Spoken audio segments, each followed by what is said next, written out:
Энэ удаагийн сургалтад бизнес эрхлэгч нар маань хэрэгцээт мэдээлэл хаанаас олж авах вэ гэдэг сэдвийн хүрээнд ярилцах болно.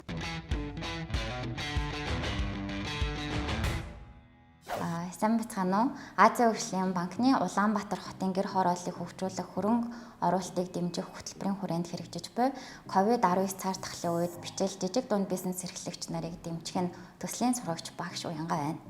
Ер нь сургалтын хугацаанд ч гэсэн харж хахад бизнес эрхлэгч нар маань өөрсдөд нь хорооноос юм ч юм уу дүүргийнхэн жижиг дунд үйлдвэрийн газраас утасдаж мэдээлэл өгнө гэсэн хүлээлттэй байдаг. Гэтэл бүх мэдээлэл маань интернет орчинд бэлэн байгаа учраас хэдүүлээ тэрийг хүлээхгүй аливаа төсөл хөтөлбөрөөс хоцрогдохгүй тулд өөрсдөө мэдээлэл олж авдаг байх хэрэгтэй байгаа. За хайлтын систем гэж юуг хэлдэг вэ гэх юм бол хэрэглэгчийн хайж буй контент бүхий вебсайтын жагсаалтыг харуулах зорилго бүхий програм хангамжийг ерөнхийдөө бол хайлтын систем гэдэг байгаа. Хайлтын систем нь одоо энэ интернет орчинд байгаа бүх вебсайтуудыг урьдчилаад ерөнхийдөө ингээд сканердэж хараад ямар вебсайт ямар мэдээллийг агуулж байгаа вэ гэдгийг харчихсан байдаг. Тэгээд хэрэглэгч нь хайлтын үгээ оруулахад таны хайсан мэдээллийг одоо хайлтын систем маань биднэрт харуулдаг гэсэн үг байгаа. За тэгээ ямар хайлтын системүүд байдаг вэ те? Google-ийн Chrome гэдэг систем байна. За Microsoft-ийн Internet Explorer, за Apple-ийн хувьд бол Apple-ийн гар утас ашигладаг бол Safari, за тэгээд Firefox гэх мэт төрөл бүрийн хайлтын системүүд байдаг байгаа. За хэдүүлээ ерөнхийдөө Google Chrome-ыг ашиглаад хайлтын систем дээр мэдээлэл хайгаад үзье. За Google-ийн хувьд болохоор яг нөгөө Gmail-тэйгээ холбогдчихдог календар гэх мэтчлэн олон хэрэгслүүдийг дотроо агуулдаг учраас хэрэглэхэд бас маш энгийн байдаг. За тэгээ хэдүүлээ Google руу ороод Google-ийнхаа Chrome руу ороод яг одоо бизнес эрхлэгч нарын маань дунд ялангуяа нийслэлийн бизнес эрхлэгч нарын маань дунд нэлээд одоо асуулт болоод байгаа тийм мэдээлэл нь хэрэгцээтэй байгаа. Rio Tinto-гийн их усүрээр нийслэлийн жижиг дунд үйлдвэрийн газартай хамтраад Invescore банк бус санхүүгийн байгууллагаас олгож байгаа жилийн 4.8% хүүтэй зээлийн мэдээллийг хагаад үзье. За тэгвэл хэдүүлээ юуныхаа хайлтынхаа системийн хайлтын хэсэгт жижиг дунд үйлдвэрийн газар Invescore за зээл гэд бичээд үзье л та. За тэнгууд хамгийн түрүүнд бол Invescore-ийн вебсайт гарч ирж байна. За түнчлэн хэдүүлээ жижиг дунд бизнес эрхлэгч нарыг дэмжих хөнгөлтэй зээл гээд бас мэдээ гарч ирж байна.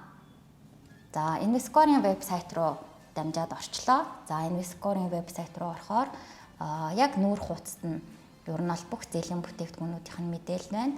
За энэний хамгийн сүүлд нь жижиг дунд бизнес эрхлэгчдийг дэмжих хөтөлбөр 30 сая хүртэлх зээлийн зээл гэсэн байна. За энэ дээр хэдүүлээ дараад орохоор за ингээ харах юм бол ер нь бол тухайн зээлийн маань нөхцлүүд байна, бүрдүүлэх материалын жагсаалт.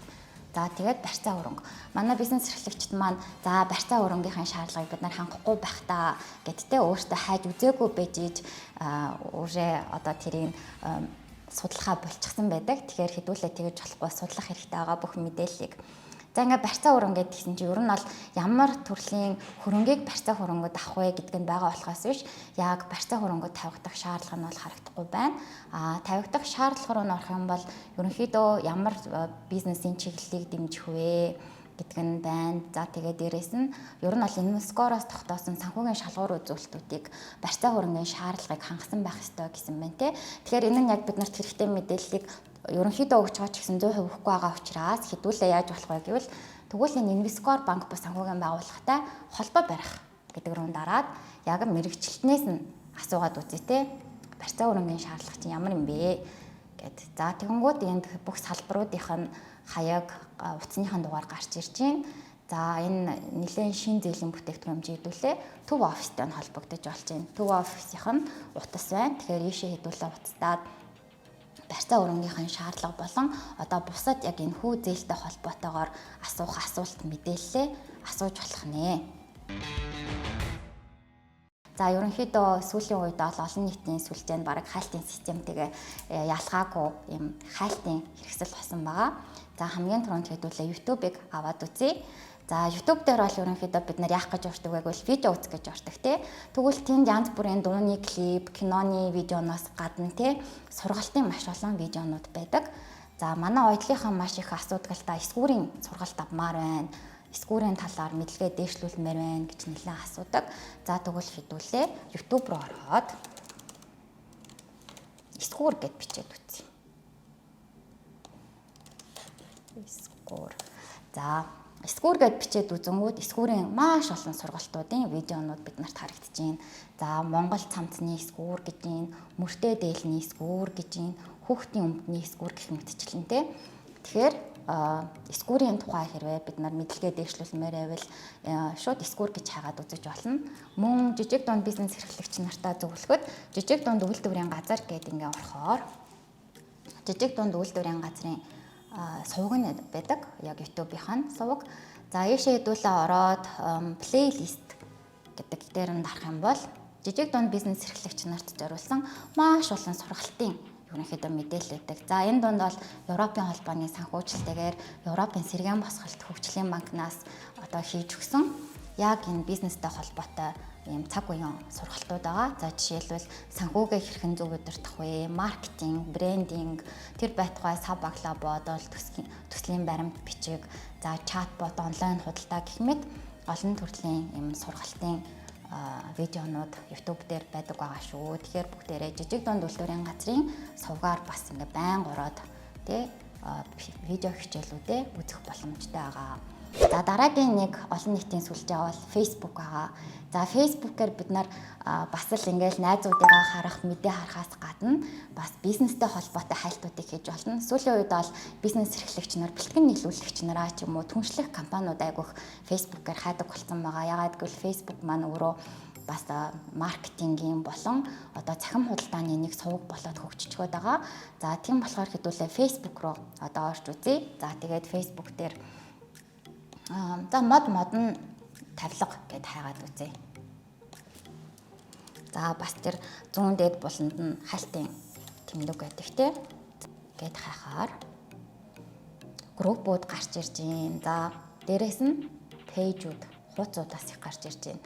За ингээ хуудас дээр нь ороод хуудас нь арай нөгөө албан ёсны байгууллагын ч юм уу үйлдвэрлэгч нарын хуудасууд байгаа тий. Ингээ орсон чинь бас бидэнд маш олон сонголтуудыг харуулж байна л да. За уран дүүл, мод маркет гэх мэтчлэн түнчлэн манай сургалтанд хамрагддаг Paint Kitchen-ийн хүртэл ингээд пэйжүүд ингээ гарч ирж байгаа.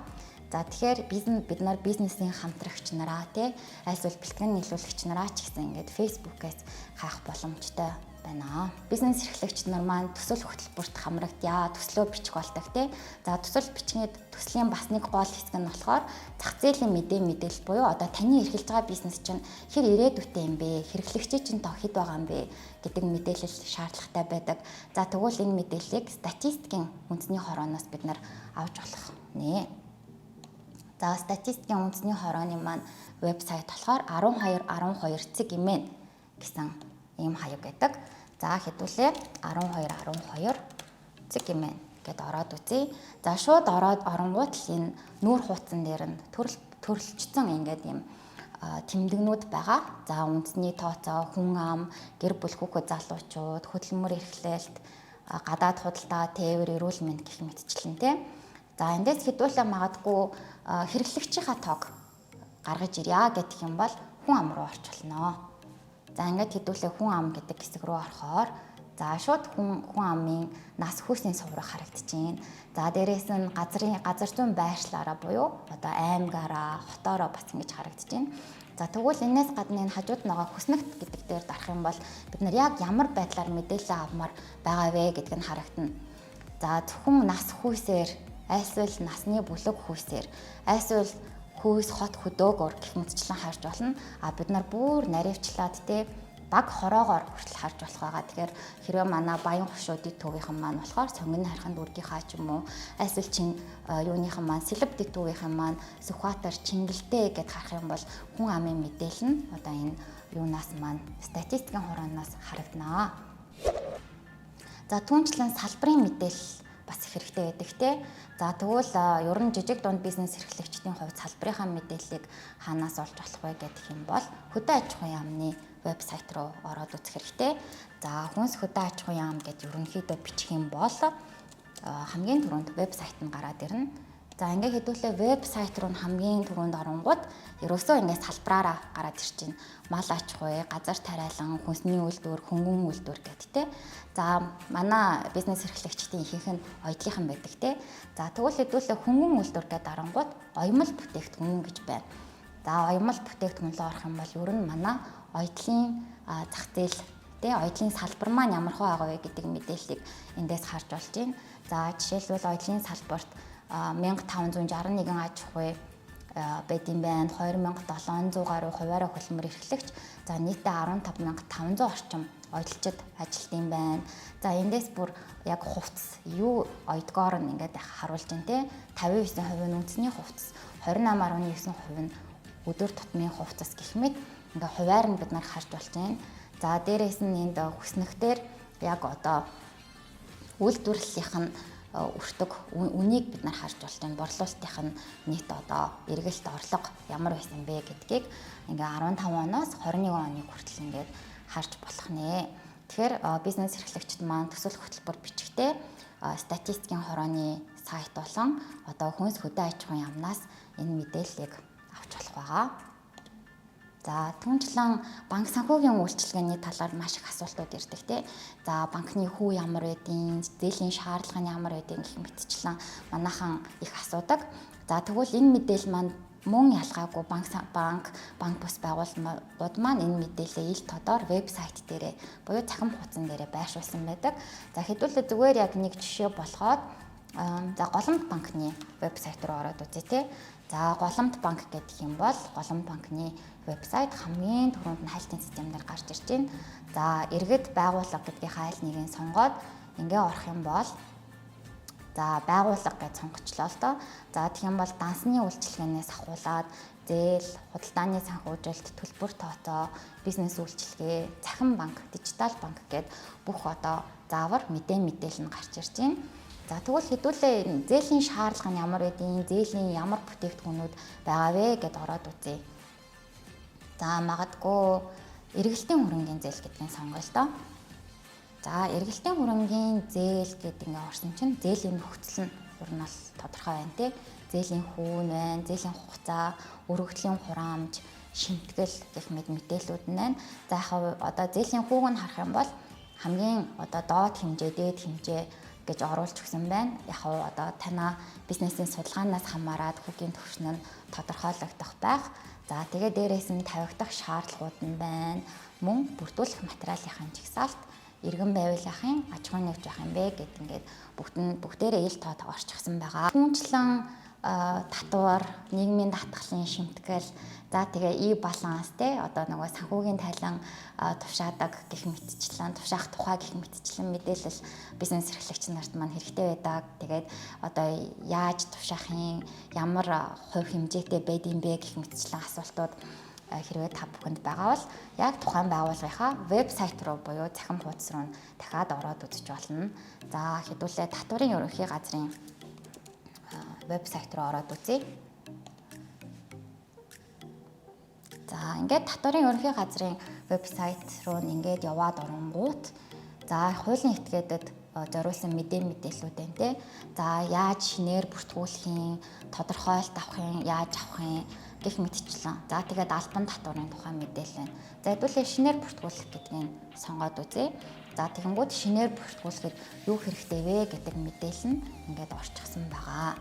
За тэгээ бас манайхан юу яах гэдэг ихтэй нөгөө за татварын вебсайт бол имитац гэмээр гэх мэтчлэн цээжлэхэд ингээд нөгөө линкийн буюу дээр байгаа холбоосыг ингээд бичиж аваад идэг. Ерөнхийдөө бол нэг тийх шаардлага байхгүй хэдүүлээ хайлтын системдээ л татварын ерөнхий газар, нийгмийн даатгалын газар гэх мэтчлэн биччихээд тухайн мэдээлэл нь бид нарт вебсайт руу бид нарыг хөтлөөд өгөх болно. За тийм болохоор энэ бол цээжлэх ямар ч шаардлага байхгүйгээр шууд орчиж болж байгаа. За дээрээс нь бизнес эрхлэнэ гэдэг нь маш олон хуулийн акт те хуулиудыг дагаж мөрдөх хэрэгтэй болдог. За 21 онд одоо шинжлэгдээд энэ оноос үйлчлээд явж байгаа хөдөлмөрийн тухай хууль байна. Жишээлбэл за тэгээ манайхан хошоо олох сонирхолтой нэлээд олон бизнес эрхлэгч нар маань байгаа. За тэгвэл хошооны тухай хууль гэх мэтчлэн ерөөсөө манай Монгол улсын нутаг дэвтгэрт хэрэгжиж байгаа бүх хууль эрх зүйн актуудыг бид нар Legal Info гэдэг сайтнаас харж болдог. За тэгэхээр хэдүүлээ Legal Info руу оръё. Яг хуулийн баримтуудыг жишээлбэл хэрвээ бид нар хаалтны системээс хайх юм бол зарим тохиолдолд нөгөө өмнөх хувилбар нь тий шинжилэлт орохоос өмнөх хувилбарууд нь гарч ирээд байдаг учраас ер нь бол хууль зүйн актыг бол Legal Info-гоос хайх нь хамгийн одоо зөв байгаа шүү. За ингээд хэдүүлээ Legal Info руу орж үзье. Оронгууд үндсэн хууль, за бас манай улсын бүх хуулиуд, олон улсын гэрээ хэлцээрүүдээс гадна их хурлын, засгийн газрын тогтоолууд, ерөнхийлөгчийн зарлаг гэх мэтчлэн ерөөсөө бүхий л эрх зүйн актууд энэ Legal Info дээр тавигдсан байдаг. За тэгээд хэдүүлээ хууль руу ороод хошооны тухай хуулийг хагаад үзье те. За ингээ хууль гэдэг ингээ оронгууд энд англи нь маш олон төрлөөр гарч ирж байна. Дугаараар, бүртгэлээр, за бид нар бол нэг дугаар бүртгэлээр бол хайхгүй те. Тэгэхээр хамгийн хэлбэр нь болохоор энэ үсгээр нь хайж болно. За хошооны тухай хууль юм чинь хээ үсгээр дараад ингээд орлоо. За эхний нүрэн дээр байхгүй байна. Хоёр руу оръё. За хошооны тухай хууль хүчингү болсон. За энэ доор нь шинжилэн найруулга гэд байж байна. За ингээ оронгууд хошооны тухай хууль маань шинжилэн найруулгаараа ингээд бид нарт харагдаж байна. За тэгэхээр эндээс хэдүүлээ мэдээлэлтэйгээ танилцах боломжтой байгаа шүү. Нэмээд хэлгээд хаалтын системд бид нар хаалтын үгээ оруулаад хүссэн үр дүн маань гарч ирэхгүй байвал хаалтны үгээ бас солиод үзэж болно те. Ижил төстэй утгаар нь хайгаад үзэж болно. За тэгээ зөвхөн эхний нүрийг харахаасаа илүүтэйгээр 2, 3 дахь нүрэнд байгаа мэдээллийг бас заавал харж үзээрэй гэж зөвлөхөөр байна. За ингээд энэ удаагийн сургалт маань дуусч байна. Баярлалаа.